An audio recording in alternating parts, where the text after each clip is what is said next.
Olá, queridos alunos, queridas alunas, sejam bem-vindos e bem-vindas à nossa aula de filosofia. Eu sou o professor Luiz Cláudio e estou aqui para que a gente possa, então, tirar um momentinho para a gente parar, pensar, refletir a respeito de um assunto muito interessante, né? Que muitas vezes ele cai no Enem, cai nas provas do vestibular. E é importante a gente conhecer esses conceitos para na hora daquela prova lá você conseguir refletir e dizer, oh, isso aqui eu sei o que é, e você responder, não é isso? Então vamos aqui ver qual é o assunto da aula de hoje. Ó. Nós estamos na aula 225, o método cartesiano. Olha só, já viram falar nisso aí? O método cartesiano? Mas vocês já viram falar do plano cartesiano, né? É o mesmo cara, é o mesmo pensador, né? Que está na matemática também, porque ele era matemático, além de filósofo, né? Então, esse é o assunto, o método cartesiano. O que significa isso? O que quer dizer isso? Para onde vai esse assunto? O que ele vai, então, mostrar para nós aqui, o René Descartes? Então vamos lá, vamos ver aqui, dando início à nossa aula de hoje, sobre o método cartesiano, que é de um grande filósofo chamado René Descartes. Acompanha aí, ó. René Descartes, então, nasceu ali no século XVI, né? Ele era físico, era matemático, filósofo, né? O homem entendia de muita coisa. E ele, então, criou aí, desenvolveu um pensamento. Como matemático e como físico, ele queria buscar respostas práticas, né? Respostas exatas, que na área das exatas, né? Como filósofo, ele criou uma tese, ele criou uma teoria, ele criou uma reflexão filosófica em torno dessa ideia de dizer o quê? Olha, nós somos seres racionais, não é isso? O ser humano pensa. Agora, o que ele pensa? Dizer que tem uma forma exata de você pensar. Existe uma forma exata de pensar. E o que eu quero com essa forma exata de pensar? Eu quero buscar um conhecimento verdadeiro, o conhecimento mais verdadeiro possível. E aonde eu vou encontrar, de que maneira eu vou encontrar? Aí ele cria um método. O que é um método? É uma maneira, um caminho, para que eu possa encontrar essa verdade. Agora é interessante como é que ele vai encontrar esse caminho. Vamos ver então aqui, ó, ele vai chamar de dúvida do método. É o discurso do método. Né, o do seu racionalismo cartesiano. O que é isso? Vamos acompanhar. Ó. Então, se nós somos racionais, veja bem, todo ser humano pensa, né? Todo mundo pensa, da mesma medida. Para ele, ninguém é melhor, ninguém é pior. Somos seres humanos. Não importa se está na China, se está no Brasil, se está... Todo ser humano é um ser humano. E todos nós refletimos, temos razão. Agora, por que nós erramos tanto? Ele vai questionar, né? Aí vem a pergunta filosófica. Por que eu erro? Por que eu dou ratada? Por que eu cometo erros? Qual é o método mais seguro para conhecer a verdade? Qual é o método mais seguro para que eu possa ter certeza das coisas? Então, esse era o drama do Descartes, como matemático, né? Certeza. Ter certeza. Então, pessoal, ele vai criar um método para que ele possa alcançar, ou pelo menos dizer assim, agora estou mais seguro de que isso aqui é verdadeiro. Então, qual é o método que o Descartes vai criar? Vamos ver aqui, ó. Ele vai chamar de dúvida hiperbólica. O que é isso, né? A dúvida hiperbólica. Olha essa palavrinha aí, o René Descartes já caiu no Enem uma vez, viu? Alguns anos atrás aí. Essa dúvida hiperbólica.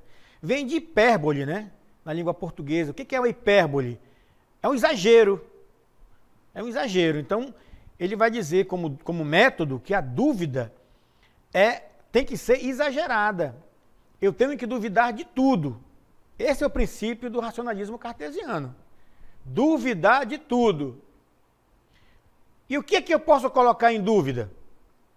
Tudo. Os sentidos. O que são os sentidos? O que eu vejo, o que eu sinto, através do meu tato, o que eu escuto, o cheiro, o sabor. Todos os meus sentidos têm que ser colocados em dúvidas, porque eles podem me enganar. Os sentidos podem me enganar. Então, coloca em dúvida. A memória pode falhar. Coloca em dúvida. Os sentimentos também podem falhar. Estou apaixonado, estou com ódio, estou com medo. Todo tipo de sentimento pode te enganar e te levar a fazer besteira, a cometer erros. Até a ciência pode te enganar. Criar uma teoria e depois não dar certo. Então, dúvida hiperbólica, atenção, é você duvidar de tudo. Hiperbólico, exagerado, grande, de uma maneira grande. Então, duvidar de tudo que está à minha volta. É o primeiro passo para que eu possa buscar a certeza das coisas. Então, gravem isso aí, dúvida hiperbólica. Continuando.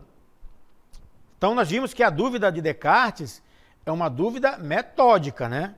Ele usa a dúvida como método, não é a dúvida por duvidar, né? Então, o que ele vai chegar à conclusão?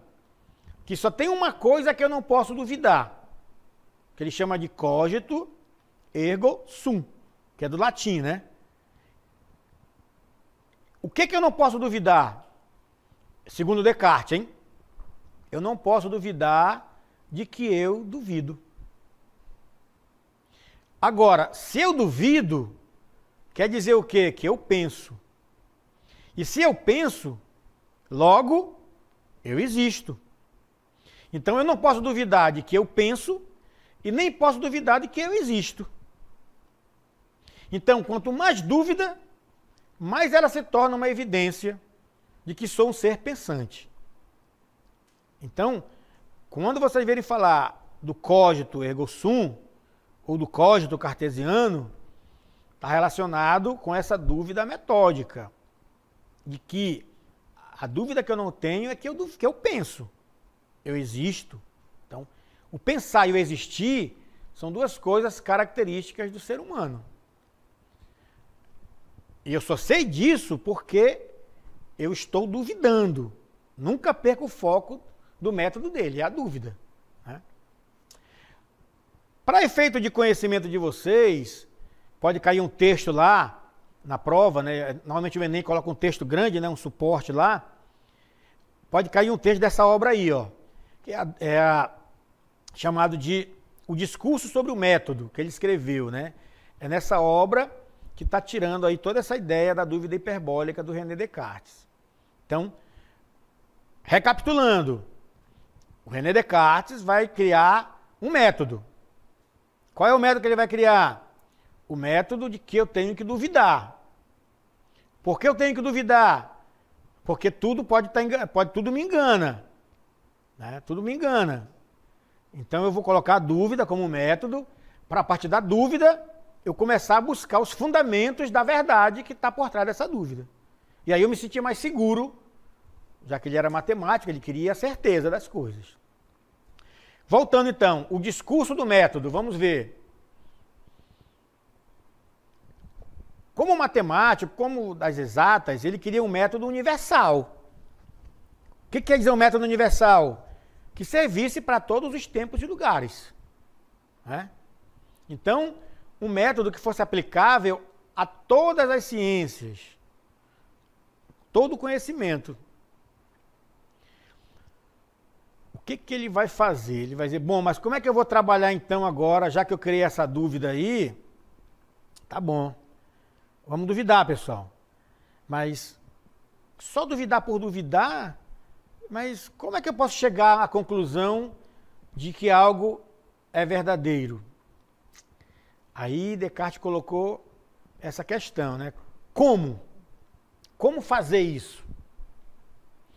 O que ele vai fazer? Ele vai criar, dentro do seu método, ele vai criar regras. Essas regrinhas que ele vai criar, segundo ele, é que vai nos ajudar a compreender a realidade, a verificar se essa realidade não me escapa da verdade e me ajudar a perceber que essa realidade, ela pode sim me ajudar, através do meu pensamento, através da dúvida, eu alcançar a verdade. Então ele vai criar as regras do método, que é o que a gente vai ver agora. Esse aí é o Descartes, né? Que escreveu o discurso do método. E ele criou, então, 4 regras básicas do seu pensamento, da dúvida hiperbólica. A primeira regra qual é? É a regra da evidência. O que quer dizer isso? Evidência quer dizer, bom, isso é evidente, né? Então ele vai dizer, tem coisas evidentes? Tem. Então, eu só devo acolher como verdadeiro o que me passa ou que me apresenta de forma tão clara que eu não tenha como colocar dúvida. Então, primeira coisa que eu tenho que fazer, segundo ele, é ver as evidências.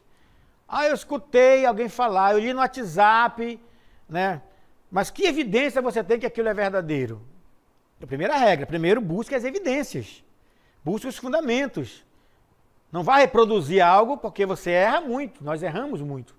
E ele vai dizer, olha, isso é um erro.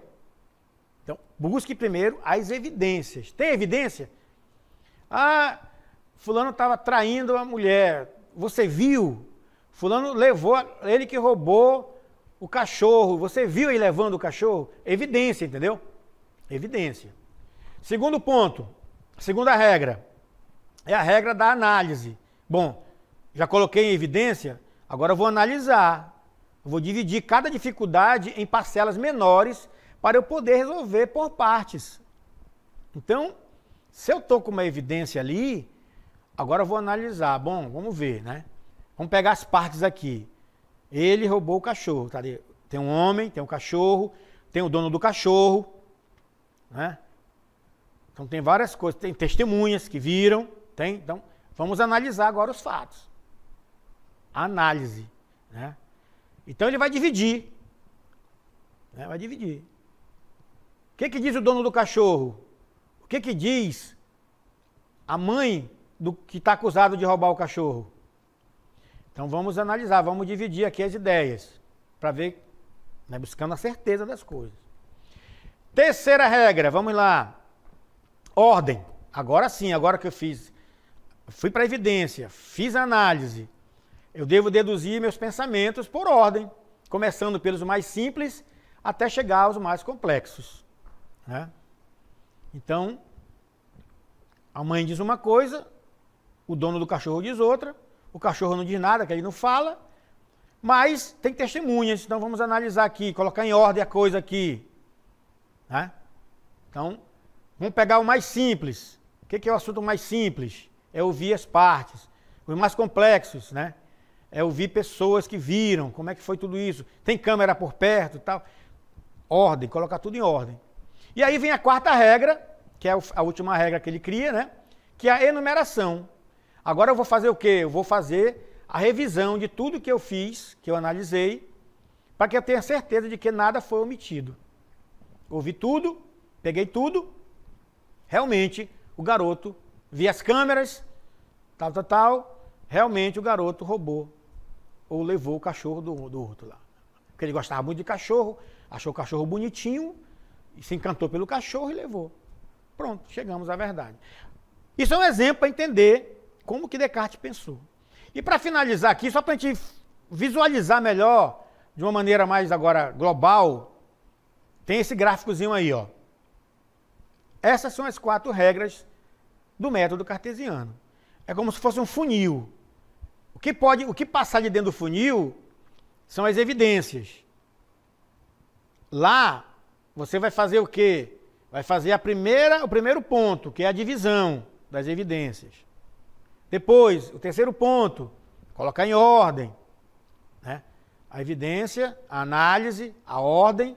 E, por fim, né, você vai, então, ali fazer a enumeração, colocar ali as coisas como tem que ser feita e chegar à conclusão. Então, pessoal, essa é a dúvida hiperbólica E são as regras do método cartesiano. Dúvida hiperbólica porque é grande, coloca tudo em dúvida.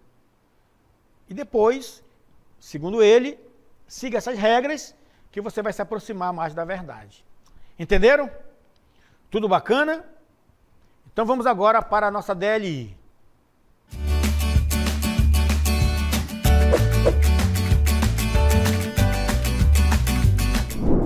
Está em cima das regras do René Descartes, né? Explique detalhadamente, se você puder dar exemplos, né? Sobre as 4 regras do método cartesiano. É só isso, tá bom? E depois a gente volta para a gente corrigir.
Pessoal, muito bem. Então, eu quero dizer para vocês que essa dúvida hiperbólica, ela está justamente relacionada com o exagero, né? Duvidar de tudo aquilo que nós podemos pensar, que está dentro do meu pensamento.